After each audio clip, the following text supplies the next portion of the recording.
wonderful Papua. A blessed place and a piece of heaven with orange exciting heart. Have a unique culture and extraordinary natural charm.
teman-teman. Salam sejahtera untuk kita semua. Shalom. Assalamualaikum warahmatullahi wabarakatuh.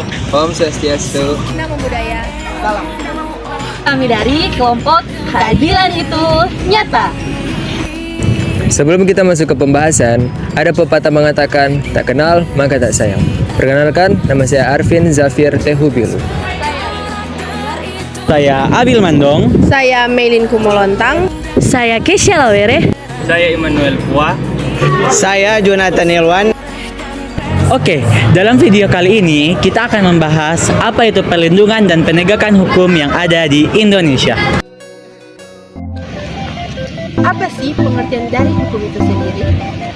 Hukum adalah suatu peraturan yang bersifat memaksa yang menentukan tingkah laku manusia dalam kehidupan bermasyarakat yang bertujuan untuk menakut-nakuti. Nah, selanjutnya adalah supremasi hukum. Apa sih yang dimaksud dengan supremasi hukum? Nah, supremasi hukum adalah upaya menegakkan dan menempatkan hukum pada posisi yang tertinggi dengan menempatkan hukum sesuai dengan tempatnya. Apa sih yang dimaksud dengan kepastian hukum? Kepastian hukum adalah asas yang menyatakan bahwa hukum harus jelas bagi subjek-subjek agar mereka bisa menyesuaikan dengan perbuatan mereka dengan aturan yang ada, agar negara tidak sewenang-wenang dalam menjalankan kekuasaan. Lembaga-lembaga penegak hukum dan tugas-tugasnya.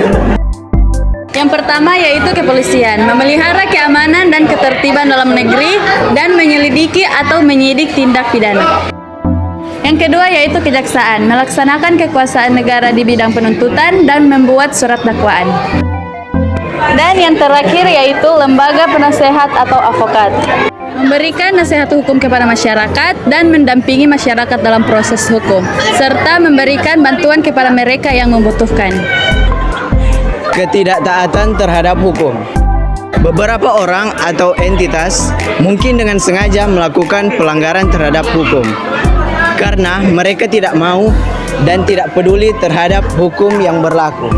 Beberapa motivasi di balik pelanggaran seperti ini bisa bermacam-macam, seperti mencari keuntungan finansial, kekuasaan, dan ketidaksetujuan terhadap hukum yang berlaku.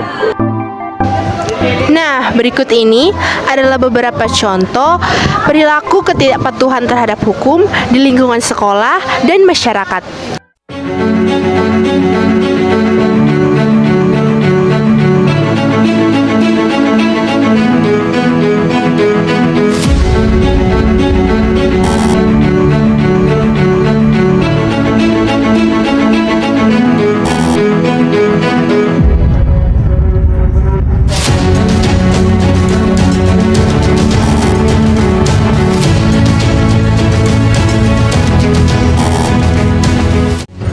Perlindungan dan penegakan hukum adalah dua pilar utama dalam menjaga suatu keadilan dan ketertiban dalam suatu negara.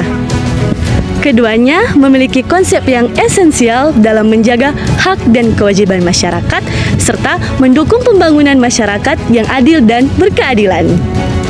Mengapa perlindungan hukum tidak akan terwujud apabila penegak hukum tidak dilaksanakan? Sebab keduanya berkaitan dan tidak dapat dilepaskan. Perlindungan hukum yang diwujudkan dalam undang-undang adalah instrumen dan penegak hukum adalah langkah untuk merealisasikan instrumen tersebut.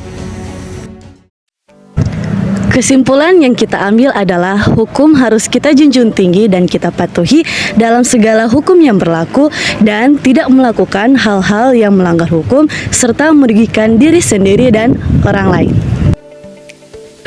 Saran dari kami, sebagai warga masyarakat Indonesia, ada baiknya kita belajar mematuhi peraturan-peraturan kecil. Contohnya, yang ada di sekolah maupun di rumah. Agar kedepannya kita dapat mematuhi peraturan-peraturan yang ada di negara kita, Indonesia. Sekian video dari kelompok kami ucapkan terima kasih. Shalom, Assalamualaikum warahmatullahi wabarakatuh. Om Swastiastu, Namo Buddhaya, salam kebajikan.